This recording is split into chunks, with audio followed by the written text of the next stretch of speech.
Hola, ¿qué tal? Bueno, hoy les vengo a transmitir el concepto que nos ayuda a pensar el funcionamiento de la mente, que es planteado principalmente por la teoría cognitiva. Lo vamos a tomar y lo vamos a adaptar volcándolo a cómo se utiliza en el deporte, para la psicología del deporte. El modelo mental es esta línea que es muy simple, ¿no? Las siglas son situación, la P de pensamiento, emoción y conducta.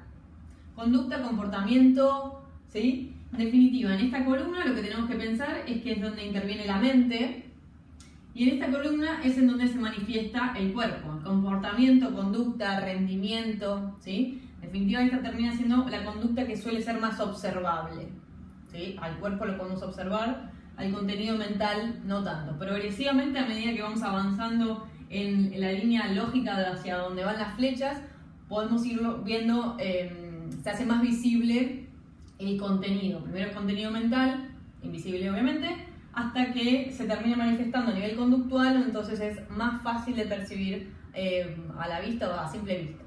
Entonces, la situación es una situación, digamos, siempre es objetiva.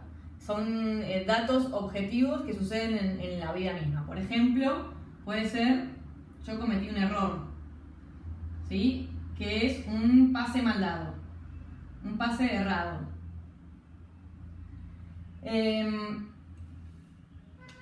Si el pase está mal dado, es objetivamente mal dado, porque mi intención era darlo para allá y me salió hacia el frente, ¿sí? Entonces es un error, objetivamente. Ahora, la gran diferencia para todos está en esta primera flecha, ¿sí? Que yo lo suelo pensar es como si fuese el cristal a través de los que nosotros leemos la realidad. Nosotros interpretamos la realidad a través de la mente, interpretamos las situaciones objetivas a través de la lectura mental.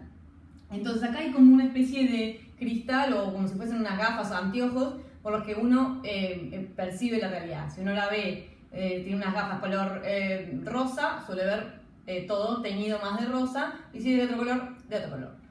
Entonces acá está como el gran zanjamiento entre una persona y la otra. Todos tenemos esta interpretación de manera distinta. Entonces lo que va a generar es que a una misma situación objetiva uno la pueda interpretar por lo menos de dos maneras distintas. La realidad es que hay 10.000 millones de maneras distintas de interpretarlo. Acá vamos a hacer una tendencia, ¿no? Simplemente a fines explicativos. Vamos a pensar que la mente puede generar pensamientos para leer la situación de manera más funcional, o sea, más útil, o de manera más disfuncional. O sea, de manera que realmente no me sirve pensar esto de esta manera. ¿Por qué no me sirve? Nosotros vamos a juzgar si es funcional o disfuncional la manera de pensar las situaciones en función de lo que sigue viniendo después. El tipo de pensamientos y el contenido mental que nosotros generamos a partir de la lectura de la realidad, el tipo de contenido va a generar un impacto en la esfera emocional. Los pensamientos que nosotros tenemos van a condicionar el tipo de emoción y el tipo de estado de ánimo, ¿sí? que vamos a tener.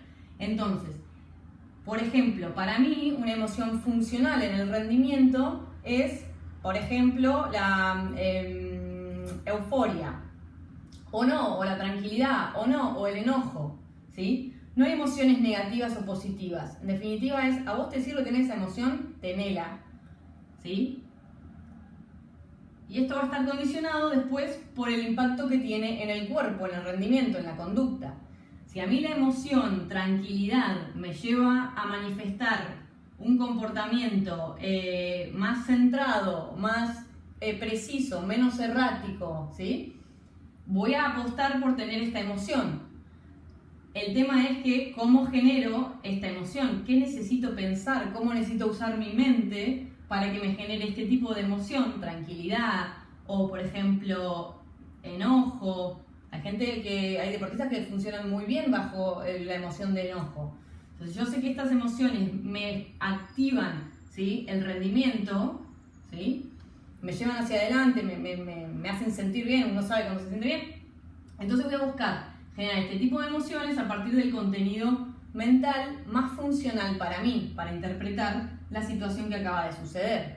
Lo mismo hacia el lado contrario, el contenido disfuncional, a partir de lo que uno genera con los pensamientos, con el autodiálogo, va a condicionar al cuerpo en emociones que a uno no le resultan útiles tener para justamente rendir bien, para sentirse bien, para que el gesto técnico salga con fluidez, ¿sí? Entonces baja el rendimiento. ¿Qué tipo de emociones? Esto depende obviamente de cada uno. Este es el trabajo que en la psicología del deporte se hace con cada individuo de manera específica, individual, particular. Entonces, por ahí el tipo de emoción es miedo, suele ser miedo, no siempre. Hay mucha gente que el miedo la termina activando y le ayuda al funcionamiento, depende cómo responda al miedo. No sé, miedo, frustración, etc. Entonces, ¿qué pasa? Impacta en el cuerpo. El cuerpo manifiesta a través del lenguaje no verbal, ¿sí? A través de la conducta, toda esta cadena que no se ve, pero que existió unos segundos antes o unas fracciones de segundos antes hasta que se termina manifestando. El tema acá va a ser muy importante, y con esto cierro este video introductorio, es que hay otra flecha que siempre está y que es la de retroalimentación. Hay una flecha que hace este movimiento, ¿sí? Porque nuestra mente después lo que hace es interpretar nuestra propia conducta y volver a generar pensamientos. Interpretar nuestro propio rendimiento y volver a generar pensamientos, y esto entra a girar. Por eso es importante tratar de incorporar herramientas a través de la psicología del deporte en esta columna y también en esta, ¿no? Hay herramientas conductuales para poder resignificar, ¿sí? Y corregir este círculo que si no entra a girar. Entonces, el objetivo va a ser que en cada uno se pueda manejar dentro del este renglón que tiene que ver con el funcionamiento más útil o lo que es más funcional para cada uno.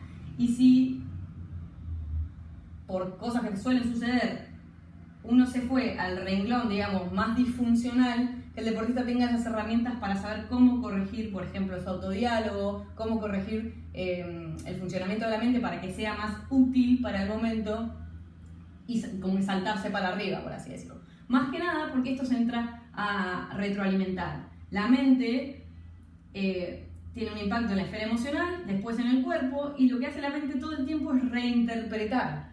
Reinterpreta lo que hacemos, cómo lo hacemos, ¿sí? Bueno, hasta ahora con la introducción general de lo que se plantea para entender un poco cómo funciona la mente como una herramienta, y a partir de ahí poder entender cómo entrenarla e idear estrategias para eso.